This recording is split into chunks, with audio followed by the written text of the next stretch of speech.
Hi ladies and guys et bienvenue à votre show culture de référence. Retenez bien cette citation. La seule personne à laquelle tu dois te comparer pour être meilleur, devinez c'est qui? C'est juste la personne que tu étais hier. Alors c'est une invite à toujours se dépasser et que chaque soleil levant soit un challenge de dépassement de soi, de faire mieux qu'hier. Et au niveau de l'équipe technique, c'est la crème des crèmes avec Bamogo, grâce à qui je suis audible. La caméra, la magie va opérer bien sûr avec Zundi et son acolyte Daouda Ouattara. Pendant ce temps, c'est Balora qui s'occupe de la lumière et le tout orchestré par le réalisateur Abou Sana.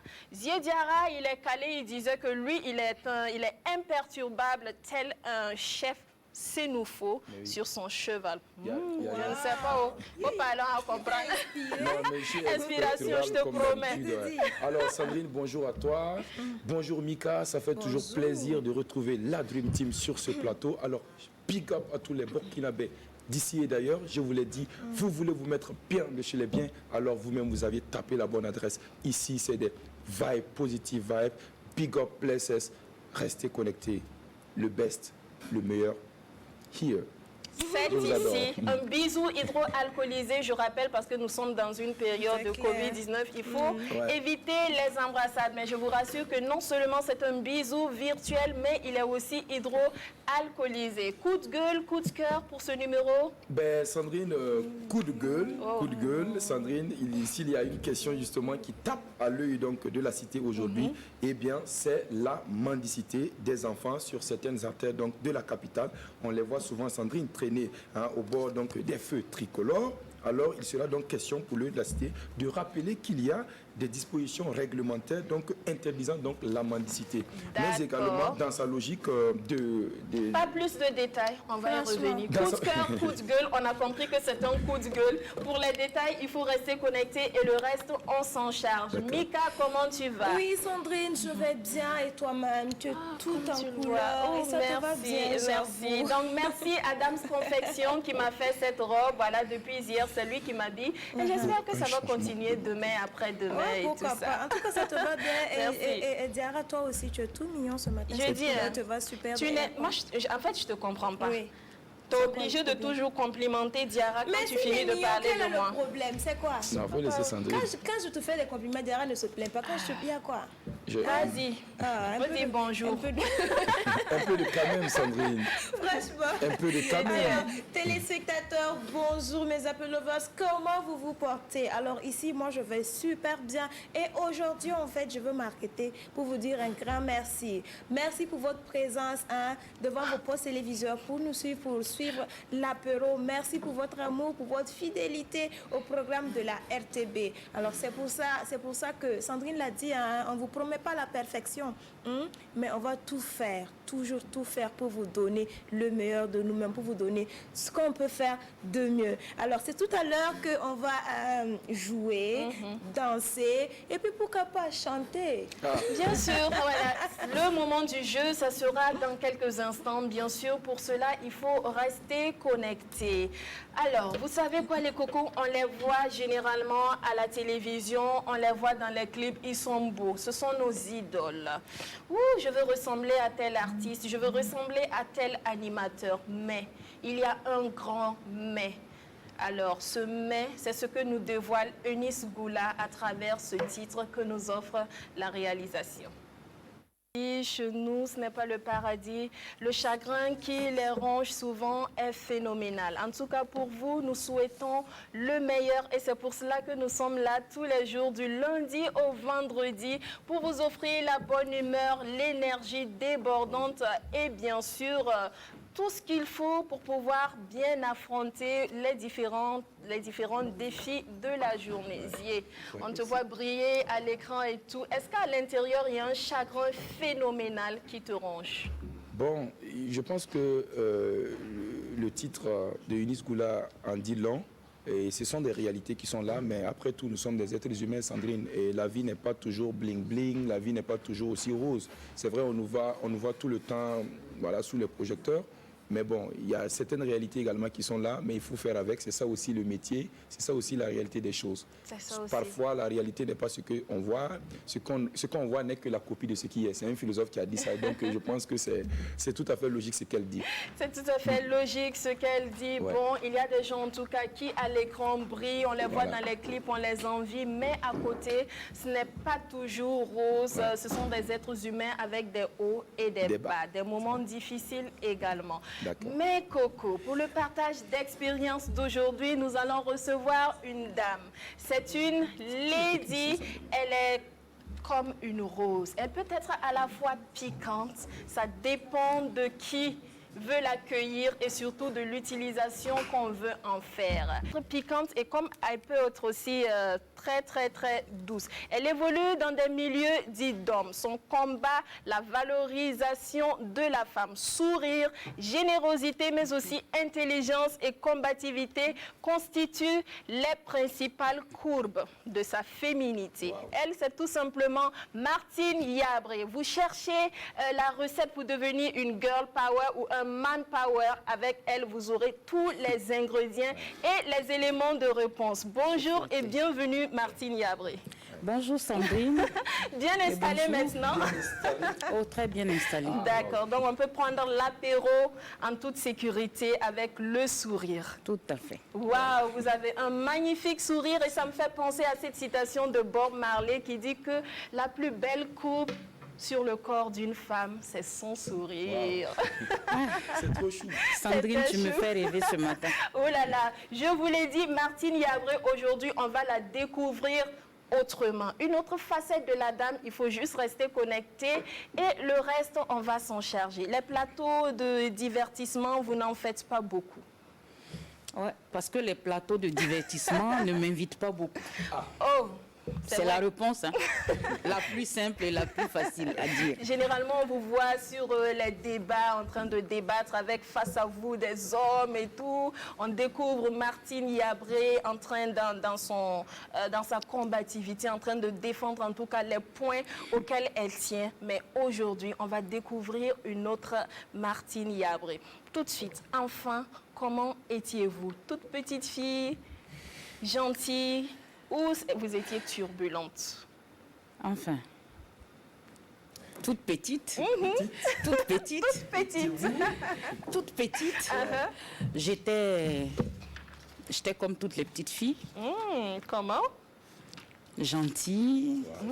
Comme Sandrine d'ailleurs. Ah, moi là. Pas comme toi. Elle n'est pas gentille. C'est relatif. Et j'étais turbulente, oui, mais beaucoup curieuse. Curieuse parce que je voulais découvrir. Ouais, ça, voilà, je voulais découvrir, mais pas bagarreuse, contrairement à ce que je peux laisser transparaître. Non. Et très curieuse. Et je pense que j'étais aimable quand même. Je pense. C'est vrai qu'on ne se jette pas des fleurs, mais je crois quand même que j'étais une bonne petite fille. Une bonne petite. Ah, une bonne petite fille, parce que je respectais quand même mes parents, et puis j'écoutais. Et puis comme on m'accompagnait souvent avec la petite chicotte, évidemment, tu es obligé de rester comme il se doit. Donc il y avait un petit côté filou. Un petit filou qui se cachait. Je n'étais pas aussi simple que ça. Voilà. Et qu'est-ce que vous aimiez faire? Généralement, quand papa ou maman prenait la chicotte, c'était Martine. Martine a fait quoi? Bon, quand on prenait la chicotte, ben, vous savez, j'ai grandi, j'ai été élevée comme un petit garçon aussi. Hein? Puis, on n'a pas eu une éducation spécifique pour filles, non.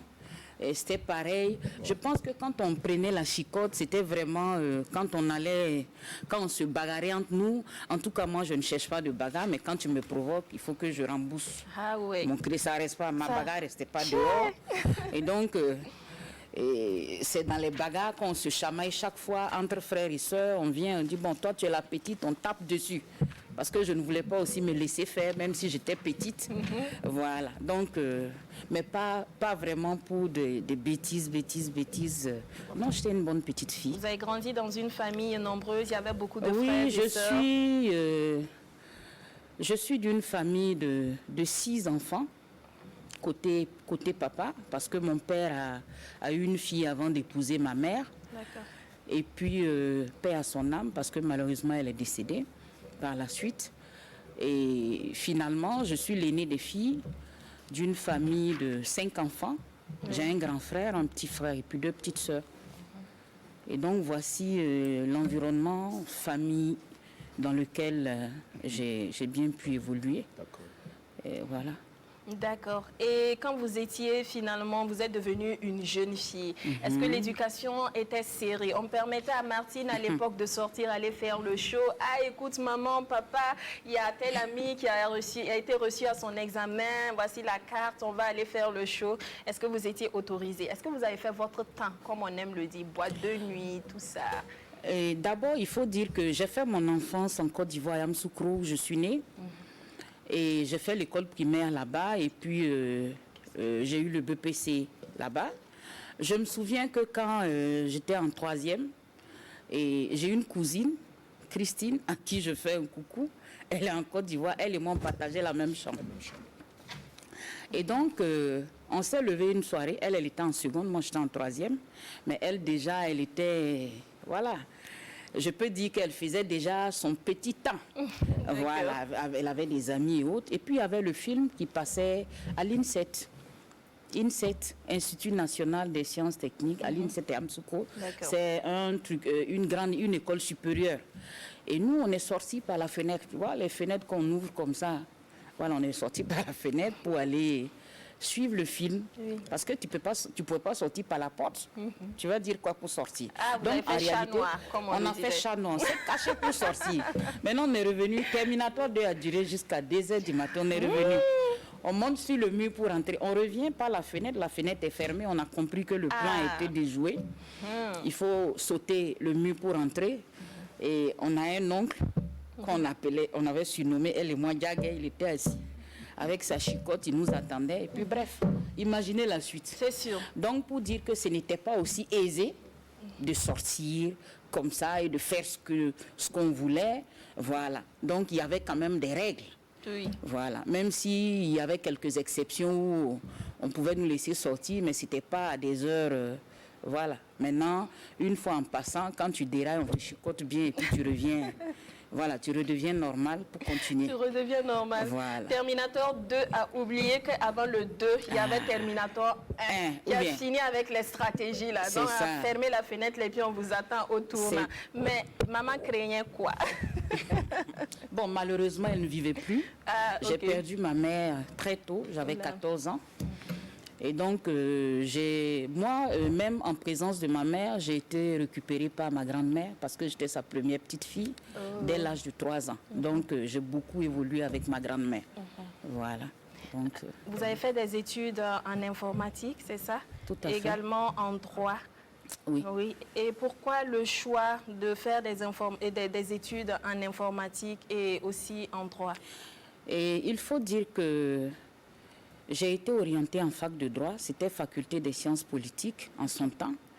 Et j'ai fait la première année, j'étais en session. Lorsque j'ai perdu mon père, il fallait que j'aille pour les obsèques et tout. Et la vie commençait à prendre une autre tournure. Voilà. Et en son temps, vous savez, il y avait beaucoup de grèves, c'était pas évident de revenir à l'université, les parents n'étaient plus là. Et surtout que la mère était déjà partie, ensuite le papa, il fallait maintenant trouver des alternatives, faire de petites études et puis bon, trouver quelque chose pour pouvoir aider les autres. C'est là que je me suis retrouvée à faire informatique de gestion à l'ISIG. Et puis, j'ai terminé au CEFIG par la suite. D'accord. Pour des études à l'ISIG, on suppose qu'il faut en tout cas des moyens financiers. Vous avez dit que papa n'était plus déjà là. Alors, comment vous avez fait pour financer ces études? J'ai été soutenue par mes oncles et mes tantes maternelles. D'accord. Voilà. C'est eux qui vous ont soutenu. Oui.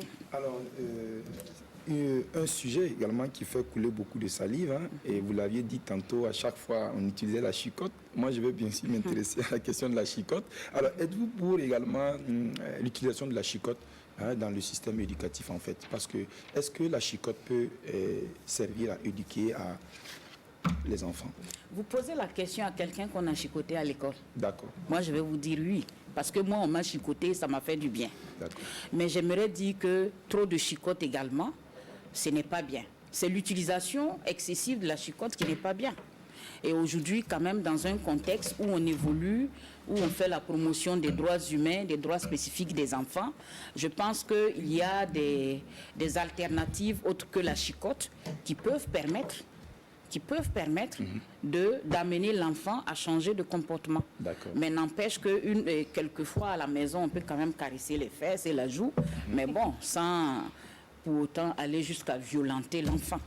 Voilà, pour le ramener à l'ordre, je pense que ça peut être nécessaire, mais je n'encourage pas la chicote à l'école. Vous n'encouragez pas la chicote, il faut communiquer avec les enfants. Ils peuvent comprendre ce qu'on dit. Et voilà, je rappelle que nous sommes avec Martine Yabré, une dame influente qui intervient dans divers domaines d'activité, mais surtout en rapport avec la valorisation de la femme et aussi les questions de bien-être de la population. Elle a été en 2010 présidente de la commission électorale communale indépendante de Ouagadougou, 2019 vice-présidente du comité scientifique du Forum national sur l'autonomisation des femmes au Burkina Faso, organisé par l'Assemblée nationale. Ces questions seront abordées dans un instant, mais pour l'heure, découvrons le coup de gueule de l'œil de la cité avec plus de détails. Alors Sandrine, merci. Eh bien, chers invités, des enquêtes menées par les services compétents, il ressort effectivement que la première occupation des enfants dans la rue est la mendicité, justement avec 4226 cas recensés, soit 46,6% de la population cible. En outre, les statistiques révèlent que 10% de l'effectif total, soit 897 enfants âgés de 0 à 5 ans, sont généralement utilisés par leur mère pour mener la mendicité. Alors, je précise que ce sont des statistiques menées par le ministère de la Femme, de la Solidarité nationale et de la Famille dans un passé récent. Alors, au regard de cette situation inquiétante-là qui met justement en péril la santé, l'éducation et le bien-être des enfants, ici, il est important que l'œil de la cité rappelle que, conformément aux lois et textes en vigueur, la présence des enfants dans la rue est répréhensible.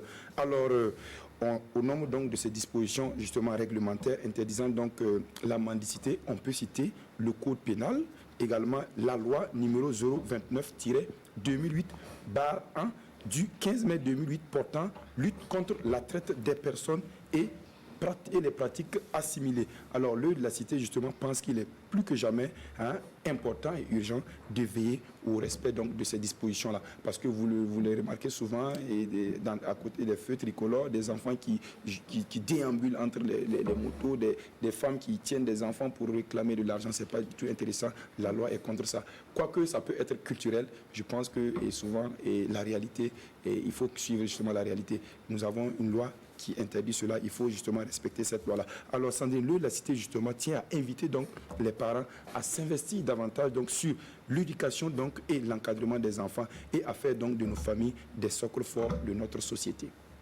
Martine Yabré, vous avez certainement déjà vu ces enfants un peu dans la rue. Quel est votre regard? Et lorsque j'ai garé mon véhicule à l'entrée au parking, la RTB ici, c'est un enfant qui est venu, un enfant avec sa boîte, qui est venu me demander de l'argent. Donc pour dire que c'est un problème assez sérieux et qui doit aller au-delà des seules initiatives du ministère en charge de la question. Et c'est une question que je dirais d'intérêt national, qui doit mobiliser tous les citoyens et toutes les citoyennes. Chacun doit se sentir concerné par cette affaire afin que nous puissions vraiment régler la question. D'accord. Merci Zié Diarra pour cet élément, pour le coup de gueule. C'est bien compris. Voilà, l'œil de la cité, les faits sont têtus et les commentaires sont libres. Okay. Martine Yabré, la valorisation de la femme est au centre de vos activités. Comment est né votre combat pour la valorisation? Est-ce parti d'une injustice que vous avez vécue ou d'un proche ou un traumatisme que vous essayez en fait de guérir? Ben, traumatisme qu'on essaie de guérir, je dirais que tout le monde est traumatisé. Hein. D'accord. D'une manière ou d'une autre. Voilà. Donc, même si c'était ça, je ne serais pas la seule. Okay. Et c'est pour dire que je dirais certainement que mon histoire personnelle me confinait dans ce type d'engagement également. Oui. Comme je vous l'ai dit, à 14 ans, tu perds ta mère. C'est vrai que le père existait, était là, mais ce n'était pas évident. Tu as des soeurs, tu as des frères, et il y a des difficultés que tu rencontres, et qui, en principe, tu ne devrais pas les rencontrer à l'âge que tu as. Et tu évolues, tu grandis dans un environnement où tu ne vis pas en autarcie. Tu vis avec des voisins et des amis et tout. Et les gens se communiquent et se donnent les informations aussi bien sur la vie quotidienne, les difficultés et autres. On apprend du milieu dans lequel on vit et on évolue également. Okay. Je vais à l'école, il y a des difficultés qu'on traverse, on voit certaines choses et on finit, on essaie de voir comment on peut avoir du boulot, on essaie de se battre et on rencontre maigreur, difficultés, ainsi de suite. On s'est dit, mais finalement, est-ce que tout le monde vit la même chose? On essaie de faire une petite enquête autour de soi. Il y en a qui vivent pire. Il vous arrive souvent d'avoir des difficultés et puis vous sortez, vous voyez d'autres personnes, vous dites, ah, on dirait que pour moi est mieux. C'est ça. Et finalement, on est obligé de s'accepter comme on est et de voir dans quelle mesure on vit avec et on essaie de transformer la société comme on voudrait la voir. Okay. C'est prétentieux de dire que seul on peut transformer la société, mais je pense que si chacun essaie de jouer sa partition, ça pourrait faire quelque chose. Donc pour moi, il n'y a pas de raison qu'il y ait des femmes battues ou des hommes battus. Ce n'est pas un combat de sexe, hein, en réalité. Et il n'y a pas de raison qu'il y ait des gens qui peuvent manger et dormir dans des immeubles et à côté, il y en a qui n'ont pas 25 francs pour se nourrir. Il y en a qui en ont pour se vêtir et se revêtir. Il y en a qui n'en ont pas. Bon, il y a tellement d'injustices dans la société. Il y en a qui arrivent à se scolariser et il y en a qui n'en ont pas, qui ne vont pas, qui ne savent même pas ce que c'est que l'école, ainsi de suite, pour dire que nous avons tous droit à ce petit bonheur-là. Et donc, pour que tout le monde puisse avoir ce petit bonheur, il faut quand même de la compassion, de la solidarité. Et je crois que j'inscris mon engagement dans cette donne de partage et de tendre la main à l'environnement, soit immédiat ou voilà, tout autre. Je mène un combat pour les femmes, oui, mais pas seulement pour les femmes, mais pour les humains. Pour les humains, parce que pour moi, quand une femme est bien, c'est une famille, c'est un homme derrière. Oui. Et toute une famille qui en profite. Donc, c'est né de non seulement votre propre expérience. Et j'ai vu ma mère combative, même si j'étais petite, je la voyais se battre. Et ma grand-mère, c'était une battante. Parlez-nous ma de ces grand-mère deux maternelle. femmes. Ma mère était jeune, elle est décédée à 36 ans, paix à son âme. Et je l'ai vue se battre. Elle menait ses activités commerciales et tout. Et je ne la voyais pas tendre forcément la main à mon père. Et ma grand-mère, c'est elle qui a scolarisé ses enfants. Eh bien, je vais peut-être souhaiter que mon grand-père maternel dorme, repose en paix. Mais c'est de dire qu'il n'était pas du genre à scolariser. Lui, sa vision n'était pas à scolariser ses enfants. Mais c'est ma grand-mère maternelle qui s'est battue pour scolariser ses enfants. Ok. Voilà, mais elle n'était pas, elle, scolarisée. Elle faisait son commerce. Oui. Pour ceux qui ont duré à Yamoussoukro, ils la connaissent, ils l'ont connue. Elle est décédée en 2017, paix à son âme. Mais c'était une battante. Donc, je n'ai vu que des femmes battantes dans ma famille. Et ensuite, mes tantes et tout.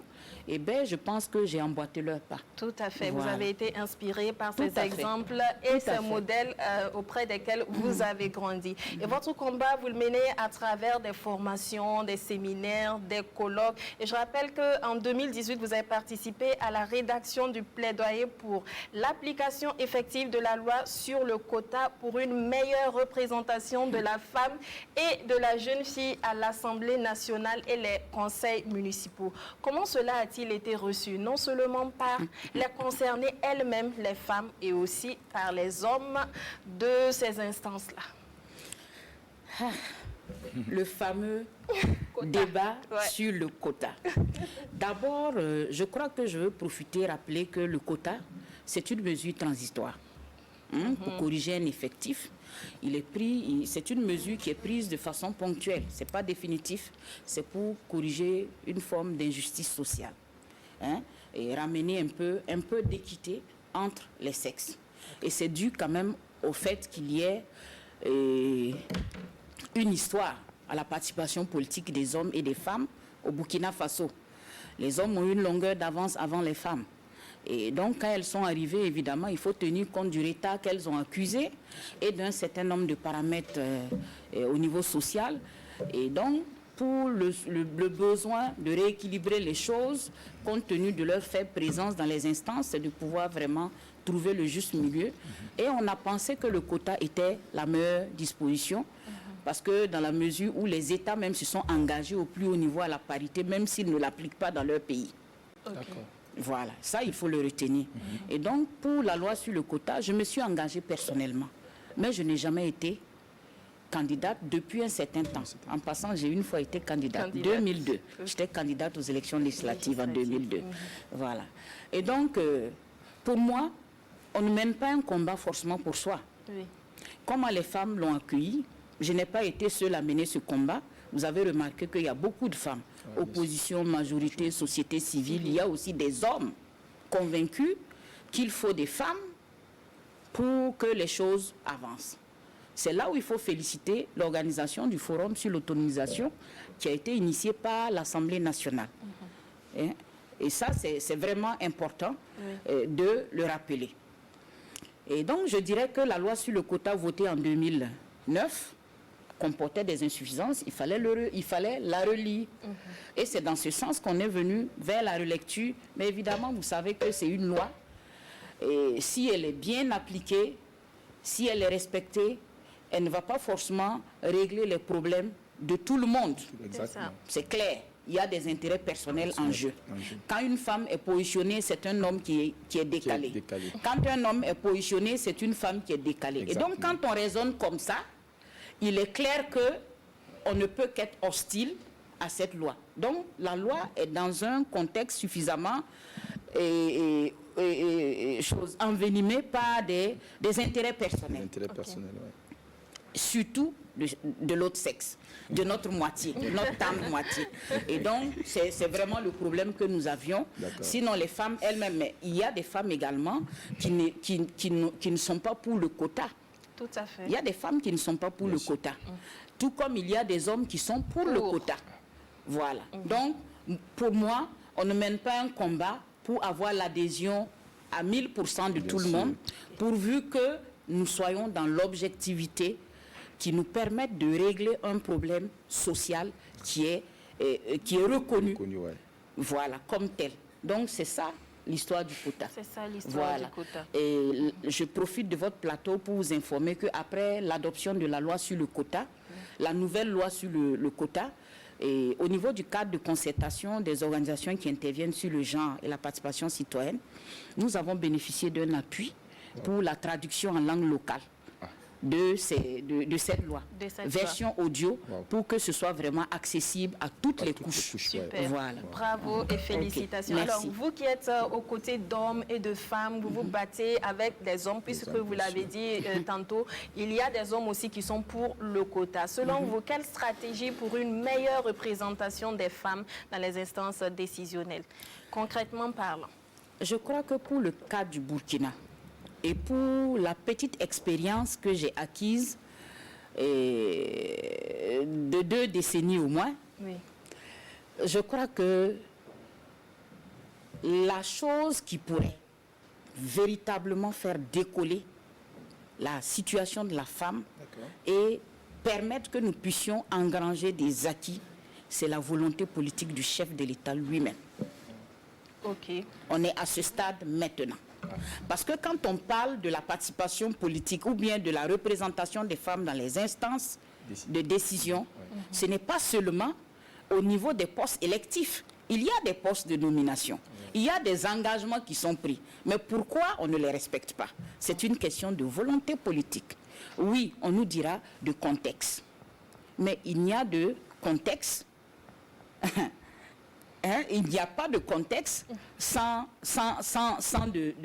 décision qui puisse également tenir face à ce contexte. Il faut qu'il y ait des prédispositions. Voilà, voilà, tout à fait. Exactement. On dit que gouverner, c'est aussi prendre les dispositions à l'avance, c'est prévenir et autres. Mais est-ce que ces femmes elles-mêmes, les principales concernées, sont prêtes à endosser ces responsabilités? Parce que quand on regarde certains débats, il y a même des femmes qui disent oui, quand elles sortent, elles parlent, mais sur le terrain, concrètement, quand on dit « Ah, Madame Konaté Sandrine prend tel poste », non, en fait, est-ce que vous n'allez pas le confier à Zier? Je ne suis pas sûre. Voilà, est-ce qu'elles sont vraiment prêtes à assumer ces responsabilités? Et pourquoi pas?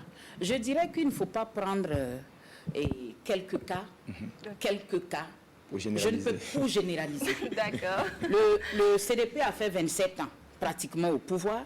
Je reviens là-dessus, pratiquement au pouvoir. On peut citer combien de femmes sont passées. Mais moi, je connais des femmes, j'ai connu des femmes en son temps, dans ce puissant régime de 27 ans, qui auraient pu être responsabilisées, mais qui ne l'ont pas été, parce que l'opportunité ne leur a pas été offerte. Et le MPP vient, et chaque fois, ce qu'on nous dit, on ne voit pas les femmes. Moi, si aujourd'hui on me consulte, on me dit, est-ce que tu as une liste de femmes? Voilà, j'irai au MPP. Je ne suis pas membre du MPP, mais je vous assure que j'irai au MPP, ressortir des femmes qui ont un background que vous allez apprécier, qui ont de l'expérience terrain et qui sont capables d'assumer. Pourquoi on ne les approche pas? C'est de ça qu'il s'agit. Elles ont la volonté, elles, de mais bien sûr. Et pourquoi pas? Bien sûr. Je vous invite à faire des enquêtes pour voir. Pour vous dire que dans le parti majoritaire, je connais des femmes qui peuvent, même si le MPP aujourd'hui veut faire un gouvernement de femmes, c'est possible. Il y a des femmes qui peuvent tenir. C'est possible. Les femmes du Burkina Faso. C'est possible. D'accord. Voilà. Même si on demande beaucoup plus d'efforts aux femmes lorsqu'elles sont responsabilisées. Oui. Et on en demande peu. On demande la perfection aux femmes et on n'exige pas de perfection aux hommes quand ils sont promus.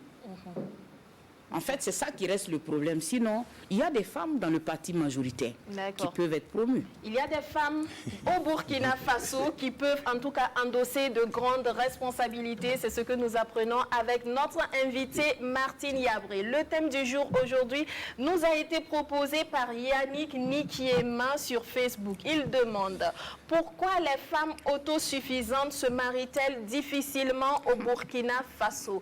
Pourquoi les femmes autosuffisantes se marient-elles difficilement au Burkina Faso? Yannick Nikiema, c'est lui qui nous a proposé ce thème. À partir de 12h au 25 31 83 53. Si vous savez pourquoi, eh bien, appelez-nous et dites-nous la raison. Zier. Ah oui, j'écoutais bien sûr avec beaucoup d'admiration Martine Yabré défendre la cause de la femme. En tout cas, c'est très bien, vous êtes progressiste, c'est bien. Alors, mais moi j'ai une inquiétude. On a plein d'organisations de la société civile. Vous connaissez très bien la société civile. Alors, est-ce que par moment, cette société civile-là ne se détourne pas de ses objectifs? Parce qu'ici, au Burkina Faso, bon, les gens ne prêchent pas, ne pratiquent pas ce qu'ils prêchent. Je veux savoir votre lecture par rapport à cette situation. Vous voulez manger votre sel dans ma bouche, votre piment dans ma bouche, ou bien votre sucre dans ma bouche? Non, le sucre, oui. Le sucre ou le miel? Le sucre. Le sucre ou le miel? Le sucre, c'est bon. Je préfère boire l'eau même. Et je voudrais juste rappeler que la société civile est censée être l'interface, je dirais, entre l'État et voilà, le pont. Le pont. Voilà, le pont. Et il y a une loi qui régit la société civile. Exactement. Les organisations de la société civile. Et donc, il est clair que la loi 064. Et donc, la société civile, son rôle, c'est l'action citoyenne, le suivi citoyen, les interpellations, et également faire des contributions. Bien sûr. Et c'est ce que la société civile a toujours fait. A toujours fait, d'accord. Ce qu'on reproche à la société civile, que vous n'avez pas voulu ressortir dans les détails, c'est souvent ces prises de position, soit partisanes, ou bien se comporter souvent comme une caisse à résonance et autres. Je dirais que la société civile aujourd'hui souffre de sa faible structuration. Nous avons au Burkina Faso un Conseil national des organisations de la société civile qui est censé être une fêtière qui fédère toutes les organisations. Bien sûr. Et la société civile, je crois que le PNUD, dans les années 2005-2006, a aidé à élaborer quand même, à définir les différentes composantes qui constituent cette société civile. Exactement. Et donc même les organisations de presse font partie de la société civile, les organisations religieuses et autres. Il y en a 11 composantes. D'accord. Qu'est-ce qui se passe? C'est que cette même société civile, on taxe souvent de partisans, on taxe de partisans, ceux qui les taxent de partisans du moins la société civile de structures partisanes, sont ceux qui veulent souvent les utiliser à des fins personnelles. Je le dis malheureusement, il y a des associations qui sont constituées d'elles-mêmes et qui avancent. Mais il y a des structures qui disposent du récépissé conformément d'un récépissé. Il y en a qui sont créés par arrêtés par des ministères, arrêtés conjoints par des ministères et qui créent des amalgames et autres. On ne sait plus si c'est des démembrements de ministères ou c'est des structures à part entière.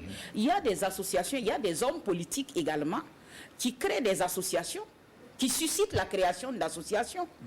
On l'a vu, ainsi de suite. Je ne sais pas si je me fais comprendre. Bien sûr.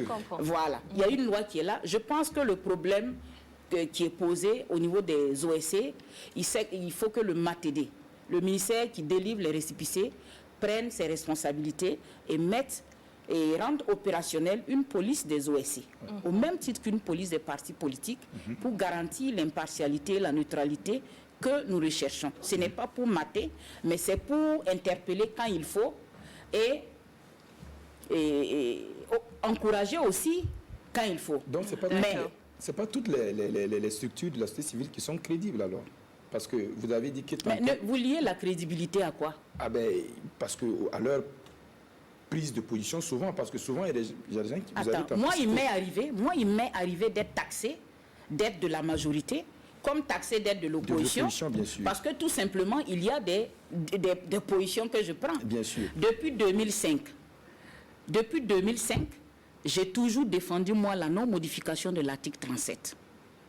Par exemple. Je suis allé au CCRP et j'ai contribué à rendre non consensuel la modification de l'article 37. On était taxé d'être de l'opposition en son temps.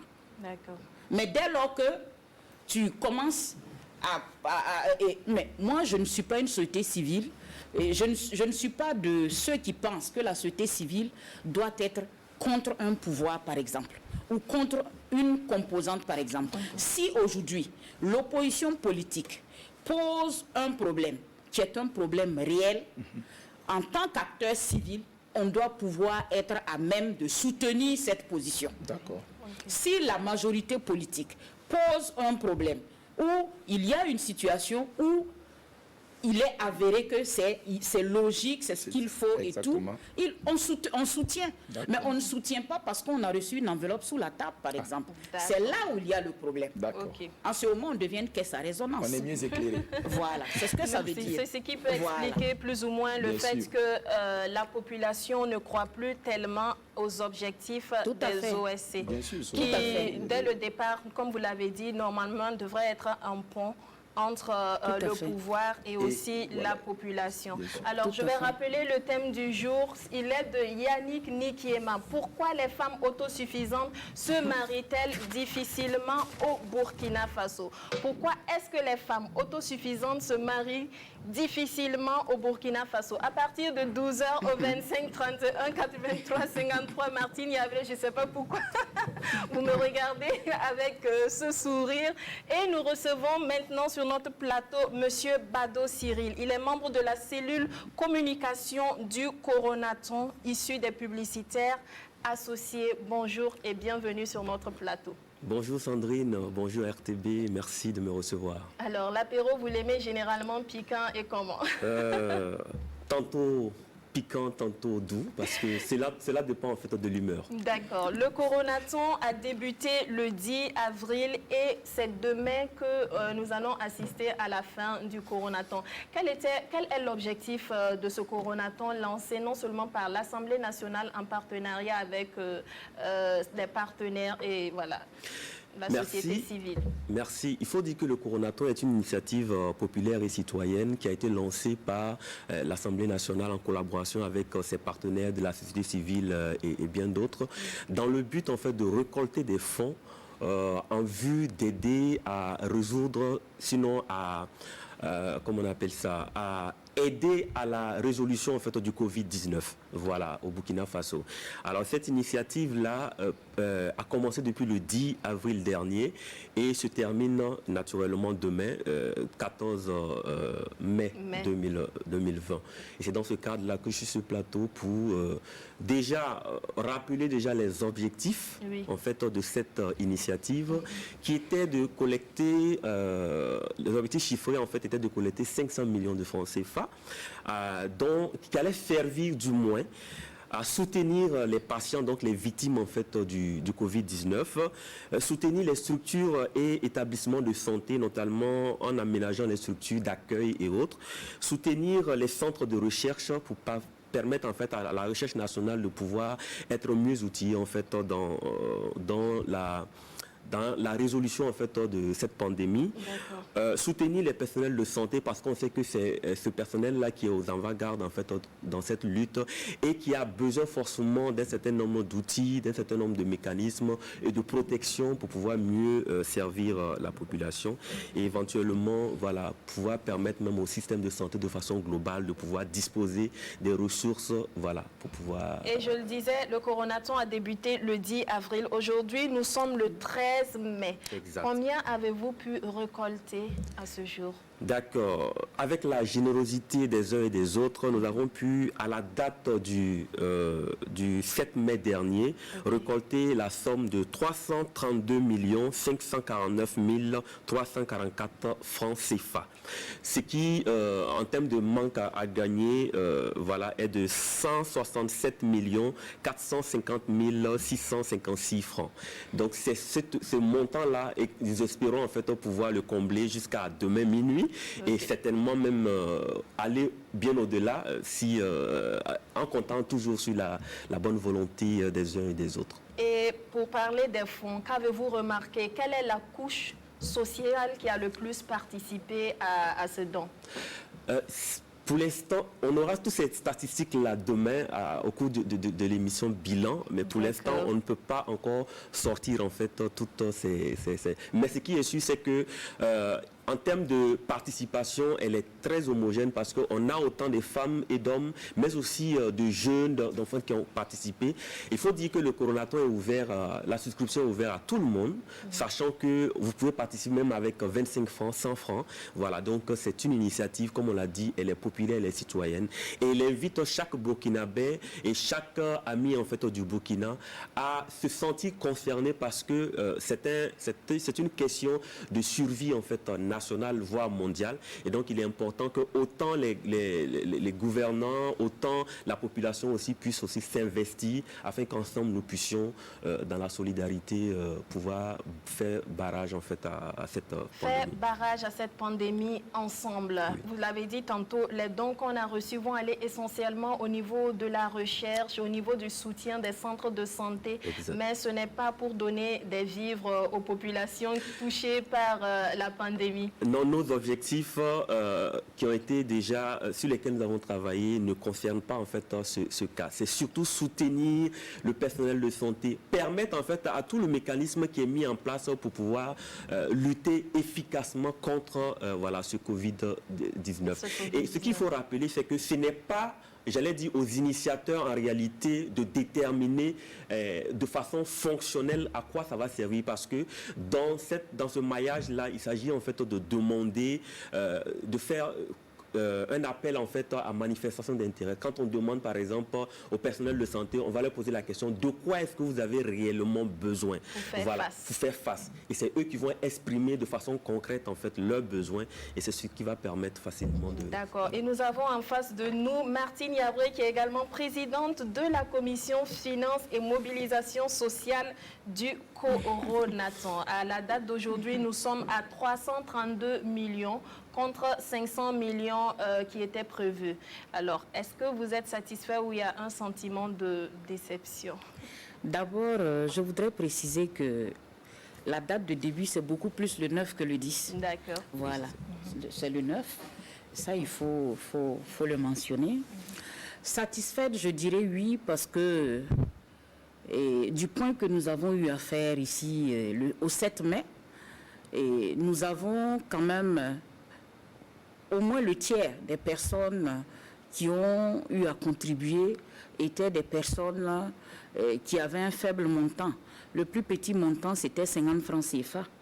Je crois que c'est une première et c'est quand même le témoin d'une forte adhésion de la population à la base. Et le tiers, c'est au moins...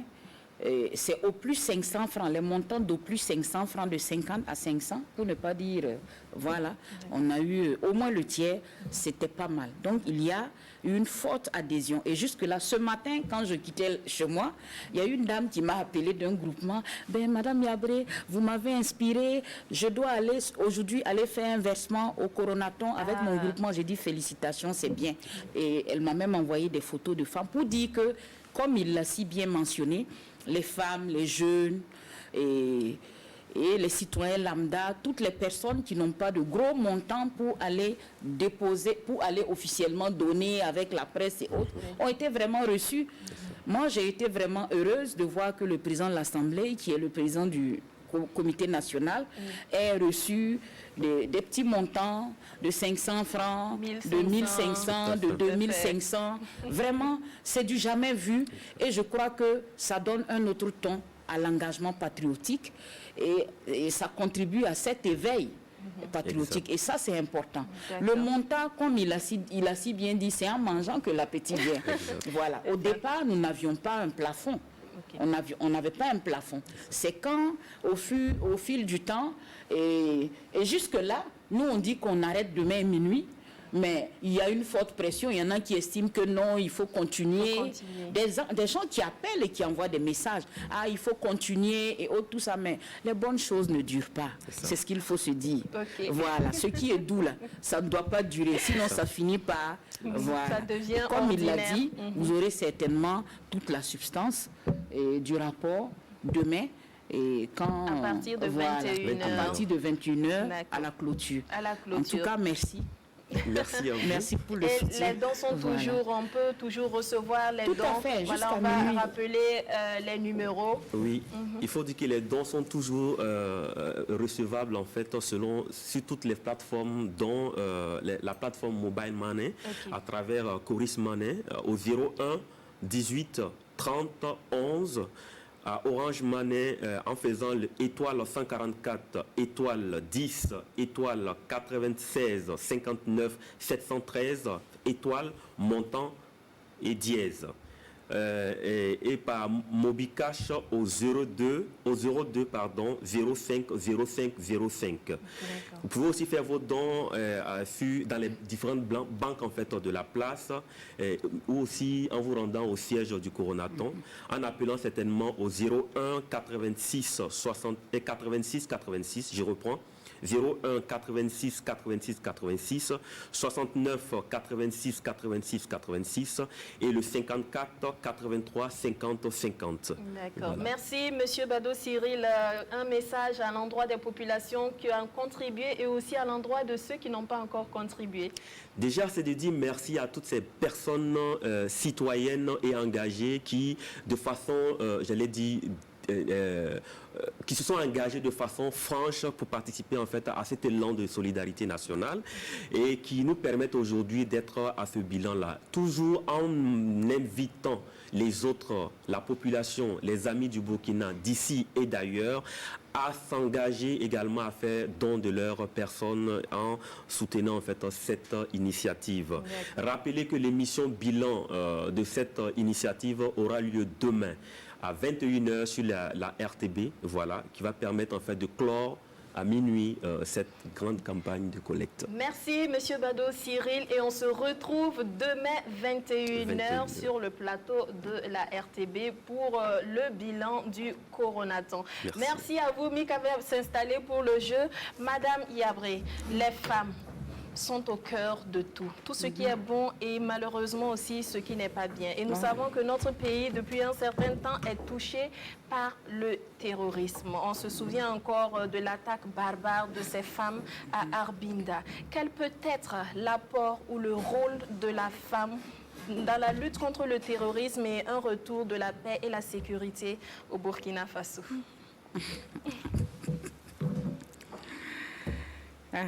On pourrait en discuter toute la journée. On va pour faire dire que c'est voilà, très court. Ben, pour dire que la femme est certainement victime, mais elle est aussi actrice de nos jours. OK. Voilà. Elle est aussi actrice de nos jours. Et donc, ça devient un peu dangereux. Et le rôle traditionnel que pourrait jouer la femme dans la lutte contre le terrorisme, d'abord, il faut faire remarquer que la femme, c'est celle-là qui est comme le pilier de la famille. Oui.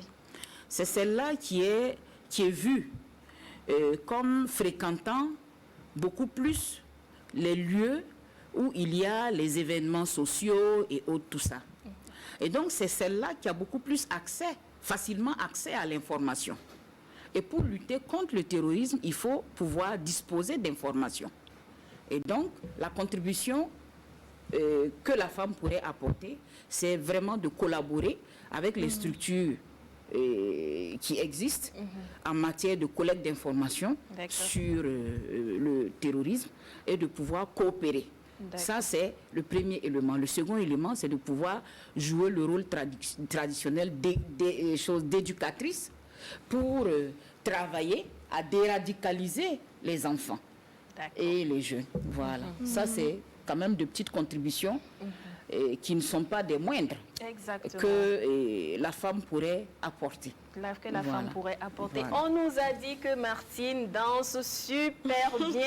On va faire de la place parce qu'avec elle, après le puzzle, on va danser. Comme je l'ai dit, vous allez la voir autrement. Vous allez voir Martine bouger. Ce qu'elle allait faire là. Chat noir que vous avez fait, les positions et tout ça, les pas de danse. On va ressortir ça aujourd'hui parce que Mika s'est installée et on va jouer. C'est ça, merci Sandrine. Alors on va jouer et avant de danser, on va quand même faire un puzzle. On va jouer je vais vous proposer un puzzle avec quelques indices et vous allez essayer de deviner qui se cache dans ce puzzle en question. Alors si vous êtes prête, on va y aller. C'est à l'écran. Non. Sandrine est là, elle va vous aider. Ouais, Sandrine se fait un plaisir de me... Ouais. Alors, la première image est là. Qu'est-ce que vous voyez? Qu'est-ce que vous percevez? Ou plutôt, qui vous percevez? C'est une dame en tout cas. Vous êtes sur la bonne voie. C'est une dame. Alors, je vais vous ajouter un petit élément. C'est une dame, une figure politique... qui a marqué son temps, bien qui continue même de marquer son temps, de notre pays. Une figure politique, Ah bon? Oui. Suivez l'écran parce que ça évolue chaque fois que je donne un indice. Oui. L'image va, voilà, ça a un peu évolué. C'est une figure politique. Ah, Juliette Bonkungu. Qu'est-ce qu'il a marché? Bravo, c'est la coiffure. Wow. Qu'est-ce qui s'est passé? Bravo. Comment vous avez fait pour deviner aussi vite?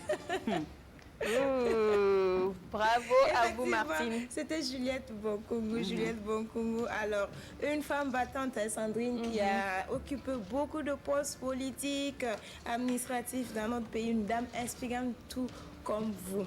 Alors, à partir de là, Sandrine, j'ai envie quand même de poser une petite question à notre invitée. On va aller vite pour la question, Mika. On va aller vite. Je me perds un peu dans mes choses. Alors, pour une dame pour une fille qui veut s'en sortir comme celle-là, qui veut sortir du lot, comment il faut s'y prendre? Comment faut-il C'est une question qui m'est posée. Oui, c'est à vous qu'elle a adressée. Pour une dame qui veut suivre un parcours comme le vôtre, par exemple. Comment est-ce qu'il faut s'y prendre, vu toutes les barrières qui sont là? Il faut être forte. Mais assez rapidement. Parce qu'il y a Il faut être forte. J'ai dit il faut être forte. Quelques mots. Il faut s'armer de courage, ne pas baisser les bras, travailler, travailler encore, accepter le volontariat, le bénévolat, accepter le sacrifice, le don de soi. Ça marche. Voilà. Ok, ça marche. Accepter de travailler pour les autres pour rien. Travailler et encore travailler. C'est le maître mot. Et maintenant, on va danser après le travail. Sandrine m'a assuré qu'il y a une chanson que vous ne pouvez pas y résister, vous allez danser forcément. J'ai dit, ok, moi j'ai envie de voir ça, j'ai envie de voir le côté décalé de notre invité. Donc on va écouter la chanson et puis on va vous voir danser. Pourquoi pas? Alors, est-ce que Sandrine avait raison? Ah oui, ça c'est Pamika, c'est ça? On va danser. Pamika. Martine, on danse un peu. Oui, un peu. Je ne vais pas me lever. On va danser un peu. Allez, bravo. Au revoir, Martine, il y a danser. Allez-y, vous êtes à l'honneur. Ici. Ils en ont eu tous assez et on finit par se lasser. Oui, on reste voulais là. te mettre la bague au doigt et toi tu voulais devenir Oh, bravo. sous son toit. Mais toi tu voulais juste la taper et t'as oublié. Elle t'a oublié. Un jeune homme plein d'abdominaux, le genre de bonhomme qui n'a pas de défaut. La chance est énorme, moins de toutes les gouttes. Avec le curriculum de la star du bendo. Échanger de vêtements et de sentiments. Quand une plus jolie faisait tourner ton sang. Et le soir dans ton lit, elle disait Marie-moi, tu reprends. Martine. Waouh. C'est super bien. On a réussi à faire danser Martine Yab. Le téléphone est ouvert. Oh, merci. Vous dansez super bien. Et on est content d'avoir montré en tout cas cet autre visage de Martine Yabré aux téléspectateurs. Exactement. Alors, vous êtes au contact des femmes, en train de les former, leur faire prendre conscience qu'elles ont de la valeur, qu'elles peuvent faire les choses aussi comme les hommes. Avez-vous déjà été approché ou interpellé par certains maris mécontents de votre démarche, disant que vous allez détourner leurs femmes de leur vision de foyer et tout ça? Malheureusement, non. Malheureusement. On n'a pas dit heureusement. Heureusement, non. Non. On ne vous a pas encore interpellé par rapport à ça? Notre objectif, en réalité, tout dépend de l'approche dans l'engagement. On ne va pas débaucher des femmes de leur foyer. D'accord. Ou former des femmes contre des hommes. C'est là que ça pose problème. Bien au contraire, on essaie de travailler et se donner aussi des conseils. On fait de l'appui conseil aussi. D'accord. Voilà, pour que on puisse conjuguer, voilà, essayer de conjuguer les efforts, hommes, femmes, mais également concilier également les deux. Et par contre, j'ai été interpellée par des leaders politiques. Ah, ok, on revient. Voilà. Bonjour, nos téléspectateurs depuis Dédougou. Bienvenue à l'apéro. Bonjour, bienvenue. La connexion, on a du mal à vous entendre. Voilà, est-ce que vous pouvez nous revenir? Ça nous fera énormément plaisir. Oui. Alors, Martine Yabré, comment êtes-vous vue généralement par les hommes? Enfin, j'ai beaucoup d'amis hommes. Beaucoup. J'ai plus d'amis hommes que de femmes, je voudrais dire. Et j'ai beaucoup plus de soutien homme que de soutien femme. Ah, Oui. et comment ça Beaucoup plus de s'explique? soutien homme, à commencer par les membres de ma famille. D'accord. Mes frères me soutiennent beaucoup. Et puis, dans la vie associative, j'ai beaucoup plus de collaborateurs hommes que de femmes. Et comment ils vous voient? Comment ils me voient? Ils me voient comme une collaboratrice, une sœur. Non, il n'y a pas de différence. Moi, j'ai toujours dit qu'il n'y a pas de différence D'accord. entre l'homme et la femme en matière de... Oui. De Ah oui. mind, Ah oui. d'intelligence Ouais, et non. tout ça. Je dirais même que... Voilà. Alors, nous sommes avec Par Martine modestie, je me Yabré, tairai. analyste, programmeur, elle a 24 ans d'expérience dans l'engagement dans la vie publique et politique. Chevalier de l'ordre du mérite de l'action sociale et de la santé avec Agrave, promotion de la femme, également chevalier de l'ordre du mérite burkinabé. Que de distinctions, hein? Ah ouais. Alors, on va prendre notre téléspectateur depuis Wayalga. Bonjour et bienvenue à l'apéro. Bonjour, merci à vous. Bonjour madame, waouh, quelle voix, on vous écoute. Je voudrais tout d'abord dire merci à la Tata pour son combat. Madame Yabré, que j'ai eu l'occasion de rencontrer à plusieurs reprises. Ah d'accord. Par rapport au thème de l'émission, je crois que d'une part les hommes ont peur. Oui. Parce que pour eux, épouser une femme, prendre une femme qui est déjà financièrement stable, qui est indépendante, qui n'a pas vraiment besoin d'un homme pour l'accompagner, Oui. pour lui assurer sa suprématie d'homme, voilà quoi. Donc, c'est vraiment compliqué pour lui de prendre cette femme-là, de venir mettre chez lui.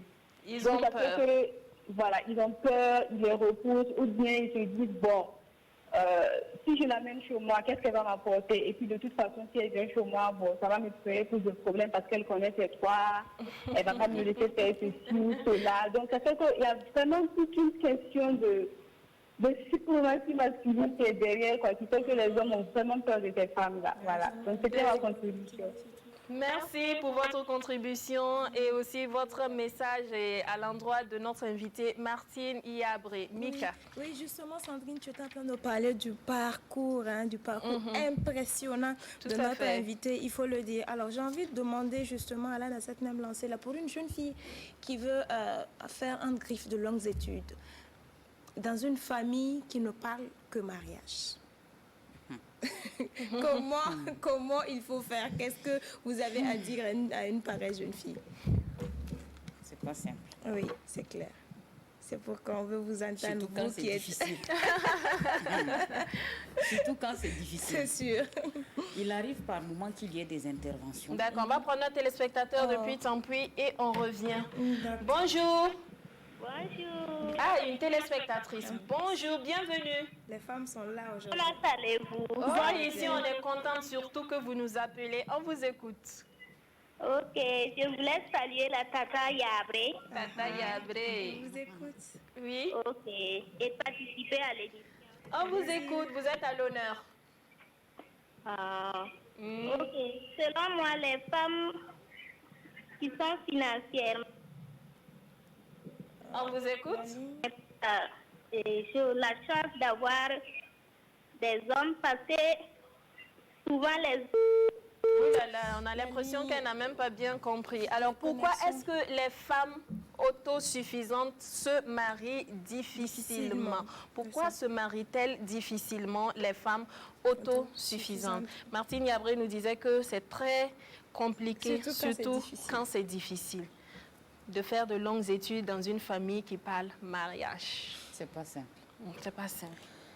Je crois que c'est une situation qui mérite d'être gérée de façon avec beaucoup de tact, D'accord. au risque de voir la jeune fille être répudiée. Il y a eu des situations comme ça, voilà, et où on marie de force la jeune fille pendant qu'elle n'a pas fini ses études, elle veut, et surtout quand elle est déjà majeure. Oui. Il est difficile d'être forcément protégé par la loi souvent. Oui, c'est vrai. Voilà. Mais l'approche, c'est vraiment de sensibiliser davantage les familles. D'approcher et que ces jeunes filles-là qui sont dans ces situations puissent se confier pour pouvoir avoir les informations qu'il faut et pouvoir être suivies également. Mais se confier à qui? Mais aujourd'hui, il faut s'informer. Il y a des organisations qui sont là aujourd'hui. Il y a des organisations qu'on peut consulter. On va prendre notre téléspectateur et puis on revient. Bonjour et bienvenue. Bonjour. La connexion est difficile. Est-ce que vous pouvez vous éloigner? Ok, revenez-nous s'il vous plaît. On peut s'informer auprès d'associations. Oui, aujourd'hui vous avez des structures qui travaillent, des organisations de femmes et le ministère également qui a des cellules qui reçoivent et qui traitent de ces cas-là. Vous avez par exemple l'association des femmes juristes qui a des centres d'écoute. Vous avez l'association d'appui et d'éveil pour SADA également qui travaille à cela. Il y a même un réseau national qui travaille également sur à lutter contre les mariages forcés et tout ça. Mais effectivement, comme vous le dites, il faut avoir accès à l'information pour pouvoir y aller. Et je pense que c'est ce travail certainement que nous devons faire davantage d'amplification en nous appuyant évidemment sur vous, les gens de la presse, pour que l'information puisse aller là où il faut, pour que les jeunes puissent s'en servir au-delà des jeunes, les femmes, les hommes, voilà. Certains hommes se trouvent dans des situations difficiles aussi. C'est vrai. C'est vrai, merci beaucoup. Alors, Sandrine, Oui, vas-y. Oui, alors, je voulais lui demander aussi, on entend très souvent pour les jeunes filles qui font des études, les juristes pour parler. D'accord, on prend notre téléspectateur depuis Bobo et on revient pour parler études et mariage. Bonjour. Oula, on espère que les téléspectateurs vont nous revenir. Donc, je disais que pour illustrer le cas, les juristes, les jeunes filles juristes, la plupart du temps, on s'entend dire « Oh, tu fais du droit. Les femmes qui connaissent le droit, là, moi, j'en ai peur. » Du coup, on les fuit. Je veux dire les hommes, on les fuit et tout. Comment doivent réagir ces filles-là? Est-ce que pour autant, elles doivent laisser tomber, elles doivent se décourager? Ou quelle est la conduite à tenir exactement? La vie est... C'est vraiment dans la pratique. Oui, de façon pratique. Vous ne pouvez pas empêcher les gens de penser comme ils veulent. D'accord. Vous avez fait un choix. Oui. Un choix de carrière. Oui. Ou un choix de vie. Oui. Il faut y aller. C'est pour cela qu'on forme quand même à un certain nombre de principes de vie. La conviction, la confiance en soi, l'assurance et tout. Important. Voilà, tout ça c'est important pour encadrer les jeunes filles aujourd'hui. Encadrer la jeune fille particulièrement, afin qu'elle puisse être responsable du choix qu'elle a fait et qu'elle puisse avancer sans vraiment se laisser détourner par quoi que ce soit. Ça c'est vraiment important.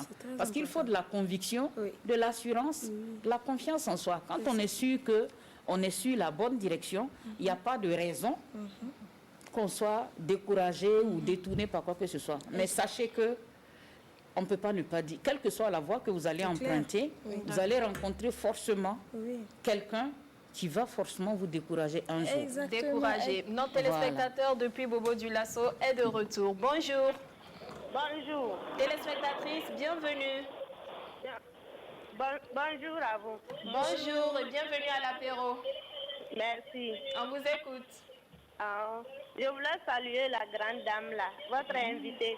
D'accord, Madame Yadré. Que je l'aime beaucoup. Que du courage à elle, que l'homme dit à elle. Merci beaucoup. Votre avis sur le thème du jour? Fière de lui. Vous êtes fière d'elle?